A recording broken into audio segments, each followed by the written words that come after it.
오늘 성경 말씀은 요한복음 12장 1절에서 8절입니다. 성경에는 많은 사람들이 등장하고 있습니다. 그 중에는 하나님께 귀하게 쓰임받은 사람이 있는 반면에 사탄의 도구로 사용된 사람도 있습니다. 그런데 어떻게 보면 하나님께 쓰임받은 사람들이 다 행복해 보이지는 않습니다. 세상적으로 보면 오히려 믿지 않는 사람들보다 더 힘든 삶을 살았던 사람들이 있습니다. 아니, 대부분이 그렇다고 볼 수 있습니다. 그리고 하나님께 쓰임받았다고 다 존경받는 것도 아니었습니다. 오히려 핍박이나 고난을 받거나 비판을 받아 왕따가 되는 사례도 있습니다. 이처럼 하나님을 믿는 것이 겉으로 화려하지만은 않습니다. 오히려 어리석게 보일 수 있습니다. 그러나 비록 세상적인 시선으로 보면 하나님의 종으로 살아가는 것이 어리석게 보일 수 있지만 그렇게 수고하고 노력하는 자가 진정으로 믿음이 있는 사람입니다. 반면에 겉으로는 의로워 보이지만 불의한 사람들이 있습니다. 요셉을 보면 보디발의 아내는 노예로 일하는 요셉을 유혹하였습니다. 하지만 요셉은 그녀의 유혹을 물리쳤습니다. 세상적으로 보면 이것은 어리석은 짓이었습니다. 왜냐하면 유혹을 물리침으로 인해 오히려 요셉은 억울하게 강간범으로 몰려 감옥에 갇혔기 때문입니다. 만약 요셉이 보디발의 아내의 말을 따랐다면 생활은 더 편했을 것입니다. 어쩌면 자유의 몸으로 풀려났을 수도 있었을 것입니다. 더욱이 이 경우는 꽉 먹고 알 먹고 도랑치고 가재잡기가 될 수가 있었을 것입니다. 왜냐하면 친위대장 부인 정도면 꽤 미인이었을 것이기 때문입니다.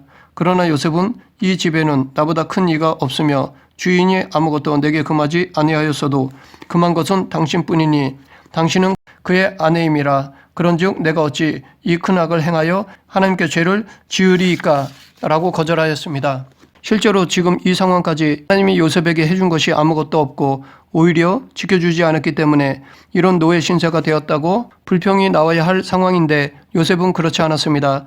이처럼 겉으로 보기에 좋은 기회를 걷어차는 어리석은 자처럼 보였지만 요셉은 진정한 믿음이 있었습니다.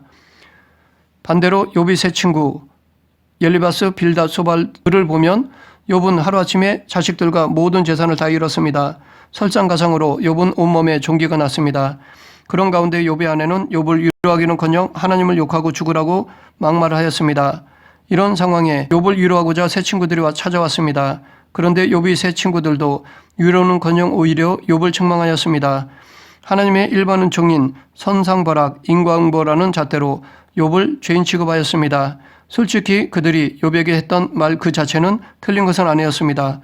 선상벌악, 인과응보, 이것은 하나님의 뜻입니다. 그렇기 때문에 그런 상황에서 그들이 욥에게 그런 말을 한 것에 대해 누가 봐도 의로워 보였습니다. 그러나 정작 의로운 자는 욥이었습니다.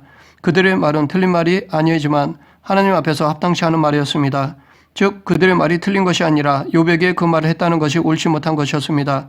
그래서 하나님께서 대만 사람 엘리바스에게 이르시기를 내가 너와 내 두 친구에게 노하나니 이는 너희가 나를 가리켜 말한 것이 내 종 욥의 말같이 옳지 못함이라 라고 말씀하셨습니다.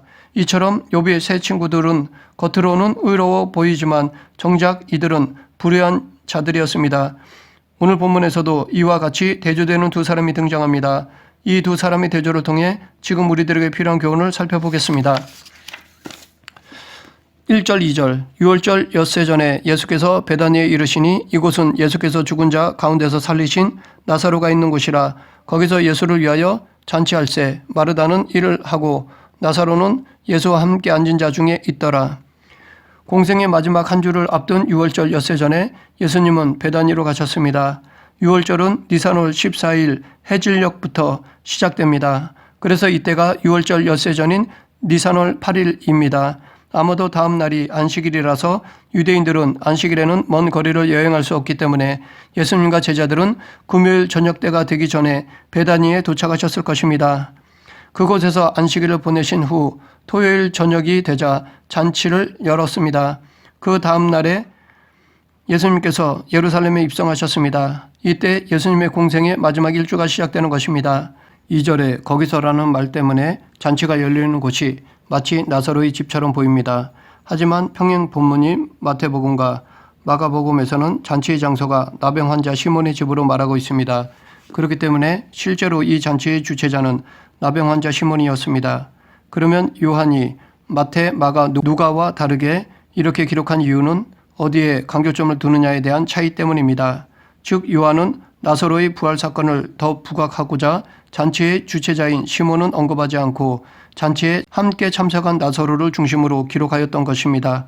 이렇게 강조하고자 했던 것이 있었기에 시간적 순서대로 기록하지 않았습니다. 우리도 어디 여행을 갔다 와서 말할 때 시간적 순서대로 말하기보다는 가장 인상 깊었던 것부터 말하거나 내가 가장 좋았던 것부터 말합니다. 그래서 말하다 보면 시간이 뒤죽박죽 되지만 이 모든 것이 사실입니다. 그렇기 때문에 마태, 마가, 요한의 기록은 다른 것이 아닙니다. 기록의 목적에 따라 관점이 다를 뿐입니다.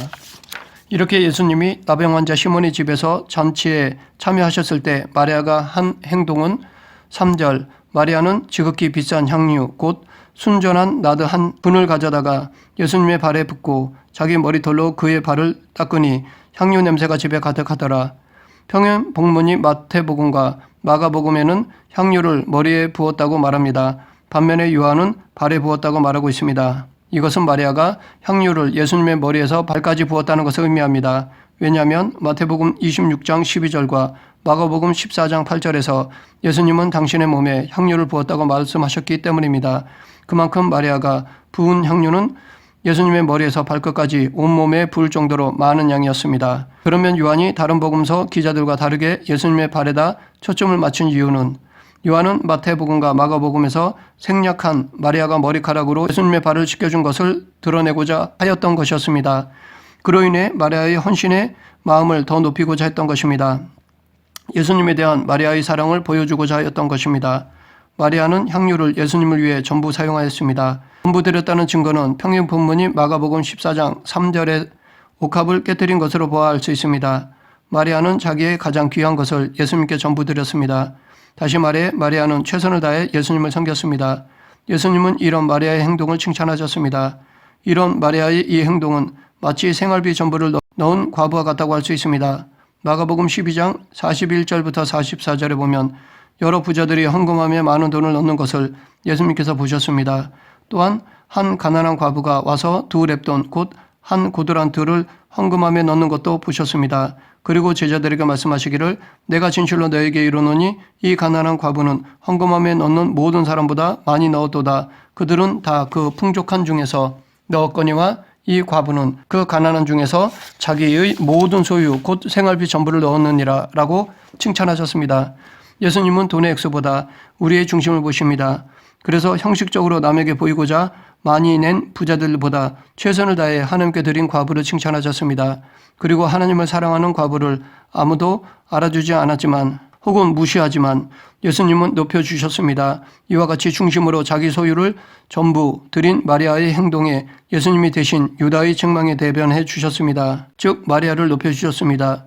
우리들이 무엇을 하나님께 드릴 때 하나님은 우리의 중심을 보십니다. 그런데 많은 목회자들이 물질이 있는 곳에 마음이 있다라는 말씀으로 은근히 돈의 액수를 강조하고 있습니다. 마치 많이 내는 것이 중심을 다해 드리는 것으로 인정하는 경향이 있습니다. 그러나 형편과 상황에 따라 온전히 드리지 못하는 경우에는 어쩔 수 없는 것입니다. 하나님이 모든 형편을 아십니다. 그러니 액수에 얽매이지 말고 지금 형편에서 마음을 다해 드려야 할 것입니다. 그리고 남이 헌금하는 데 관여해서는 안 될 것입니다. 헌금은 그 사람과 하나님과의 관계입니다. 이것을 지켜보고 있던 제자 중에 가룟 유다의 반응은 어땠습니까? 4절 5절 제자 중 하나로서 예수를 잡아줄 가룟 유다가 말하되 이 향유를 어찌하여 300데나리온에 팔아 가난한 자들에게 주지 아니하였느냐 하니 본문에서 가룟 유다라고 말하는 반면에 마태복음 26장 8절에서는 제자들이라고 하고 마가복음 14장 4절에서는 어떤 사람들이라고 말하고 있습니다. 이것은 마리아가 예수님께 향유를 부은 것에 대해 가룟 유다뿐 아니라 다른 제자들과 이 잔치에 참여한 다른 손님들에게도 아깝게 보였다는 것입니다. 다들 같은 마음을 가지고 있었다는 것을 보여줍니다. 그 대표로 유다가 마리아에게 말한 것입니다. 당시 이 요한복음을 기록한 사도 요한도 가룟 유다처럼 생각했습니다. 나중에 시간이 지나서야 마리아의 마음을 알았고 가룟 유다의 의도를 알았던 것입니다. 그 당시 그 자리에서 자기도 똑같이 마리아에 대한 비난을 했습니다. 그만큼 우리 인간은 결과론적일 수밖에 없습니다. 또한 이 반응으로 우리는 그만큼 마리아는 귀한 것을 예수님께 드렸다는 것을 확인할 수 있습니다. 어느 정도로 귀한 것이냐 하면 그 가격이 무려 300데나리온이나 되는 것이었습니다. 한 데나리온은 일반적으로 노동자들의 하루 품삯이었습니다. 그러면 300데나리온은 노동자가 안식일과 절기를 제외한 1년 동안 쉬지 않고 일해야 벌 수 있는 많은 액수입니다. 그렇게 비싼 향료를 오직 예수님을 위해 드렸습니다. 그런 마리아에게 가룟 유다는 향료를 팔아 가난한 자들에게 주지 아니하였느냐라고 책망하였던 것입니다. 그러나 유다의 진심은 이것이 아니었습니다. 이렇게 말하면 가난한 자들을 생각함이 아니요 그는 도둑이라 돈깨를 맞고 거기 넣은 것을 훔쳐가미러라.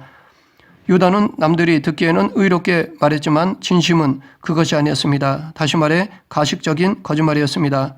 정작 유다의 진실된 마음은 가난한 자들에게 있지 않았습니다. 또한 예수님에게도 있지 않았습니다. 오직 돈에만 관심이 있었습니다. 한마디로 가룟 유다는 물질에만 관심을 두었지 예수님에 대한 믿음, 이웃에 대한 사랑에는 관심이 없었습니다. 그는 철저한 자기중심적인 사람이었습니다. 반면에 마리아의 행동에 대한 예수님의 반응은 어떠하셨습니까? 7절, 8절 예수께서 이르시되 그를 가만두어 나의 장례할 날을 위하여 그것을 간직하게 하라. 가난한 자들은 항상 너희와 함께 있거니와 나는 항상 있지 아니하리라 하시니라. 예수님은 마리아가 향료를 부은 것에 대해 세상적인 어떤 이익을 위한 것으로 보시지 않았습니다. 혹은 물질의 소비로만 보시지 않았습니다. 당신에 대한 마리아의 진실된 사랑의 표현으로 보셨습니다. 그래서 마리아가 당신에게 향료를 부은 것을 당신의 장례를 준비하는 행위로 인정하셨습니다. 여기 나의 장례할 날을 위하여 그것을 간직하게 하라 라는 말씀은 마리아는 나의 장사를 위해 그것을 보존해 왔다가 드리는 것이다 라는 말씀입니다. 이처럼 예수님은 유다를 비롯한 잔치에 참석한 모든 사람들에게 당신을 향한 마리아의 사랑의 진실임을 드러내셨습니다. 우리도 예수님에 대한 사랑의 표현이 다른 사람들에게 오해를 사는 경우가 있을 수 있습니다. 오히려 의롭지 못한 것으로 깎아내림을 당하는 경우가 있을 수 있습니다. 하지만 예수님에 대한 사랑의 표현은 사람마다 다를 수 있습니다. 그러하기에 그 사람만의 사랑의 표현을 판단해서는 안 됩니다. 물론 만약 그 사람이 자기의 행동을 높이며 다른 사람들에게도 강요한다면 그것은 잘못입니다. 왜냐하면 그것은 자기 의를 내세우려는 것이기 때문입니다.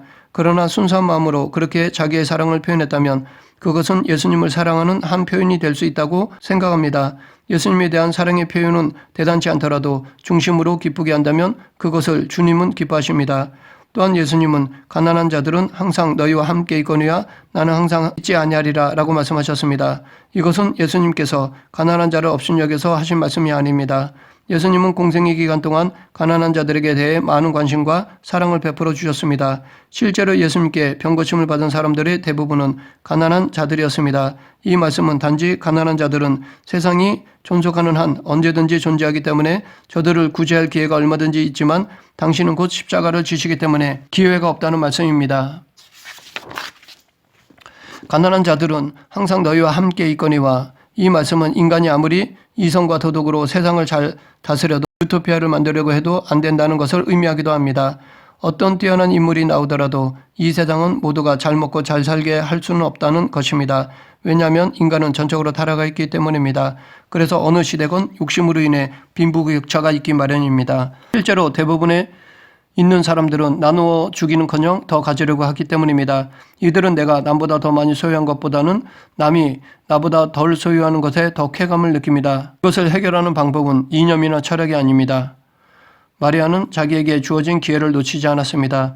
예수님께 드릴 수 있는 기회가 지금인 것을 알고 그 기회를 잡았습니다. 그리고 예수님을 위해서라면 다른 사람들의 시선은 개의치 않았습니다. 자기의 귀한 것도 아까워하거나 남의 이목에 개의치 않았습니다. 예수님에 대한 사랑을 표현할 기회가 되자 담대히 행하였습니다. 아마 마리아가 이렇게 할 것을 뒤로 미루었다면 다시는 이런 기회가 없었을 것입니다. 이처럼 마리아는 자기에게 주어진 기회를 놓치지 않았습니다. 우리의 삶을 뒤돌아보면 아쉬웠던 경우들이 생각날 것입니다. 그 중에는 내게 주어진 좋은 기회를 놓친 경우도 있었을 것입니다. 예수님을 따르는 것에서도 마찬가지입니다. 항상 기회가 주어지는 것이 아닙니다. 우리도 마리아처럼 예수님을 위해 마음으로 준비하고 있다가 기회가 되면 과감하게 행해야 할 것입니다. 성경에는 자기에게 주어진 기회를 놓치지 않고 붙잡아 복을 받은 사람들을 찾아볼 수 있습니다. 대표적으로 저는 바디메오라고 생각합니다. 바디메오는 예수님이 지나가는 기회를 놓치지 않았습니다. 그 기회를 붙잡기 위해 부끄러움도 개의치 않았습니다. 다윗의 자손 예수여 나를 불쌍히 여기소서라고 외쳤습니다. 그러자 많은 사람들이 잠잠하라고 꾸짖었습니다. 그럼에도 바디메오는 기죽지 않고 오히려 더욱 크게 소리 질렀습니다. 이런 소동으로 예수님이 부르자 바디메오는 겉옷을 내버리고 예수님께 나아갔습니다. 자기의 가장 귀한 것도 기회를 잡기 위해 버렸습니다. 우리도 예수님을 잡기 위해서는 지금 잡고 있는 것을 내려놓을 수 있어야 할 것입니다. 말씀을 정리하겠습니다. 마리아가 예수님으로부터 칭찬을 받은 이유는 첫째, 마리아는 최선을 다해 예수님을 섬겼기 때문입니다. 둘째, 마리아는 계산을 초월하여 예수님을 섬겼기 때문입니다. 셋째, 마리아는 기회를 놓치지 않고 예수님을 섬겼기 때문입니다. 오늘 본문에는 마리아와 유다가 서로 대조되고 있습니다. 마리아는 겉으로는 낭비처럼 보였습니다. 하지만 마리아는 진심으로 예수님을 믿고 섬겼습니다. 반면에 유다는 겉으로는 의로운 사람처럼 보였습니다. 하지만 유다는 거짓말을 했고 결국 예수님을 믿고 섬기기는커녕 오히려 물질에 대한 욕심으로 예수님을 팔았습니다. 이 두 사람 중에 진정 제자는 누구일까요? 그리고 우리는 어떤 부류의 사람인가요? 지금 내 삶을 돌아보며 깊이 묵상하는 시간이 되었으면 합니다. 기도하겠습니다. 사랑과 은혜가 풍성한 하나님 아버지, 겉으로 의로운 척하며 정작 불의한 가룟 유다와 같은 삶을 살지 않게 하여 주시옵소서. 비록 남들에게 어리석게 보일지라도 진심으로 예수님을 섬기는 마리아와 같은 삶을 사는 성도들이 되게 하여 주시옵소서. 예수님 이름으로 기도드립니다. 아멘.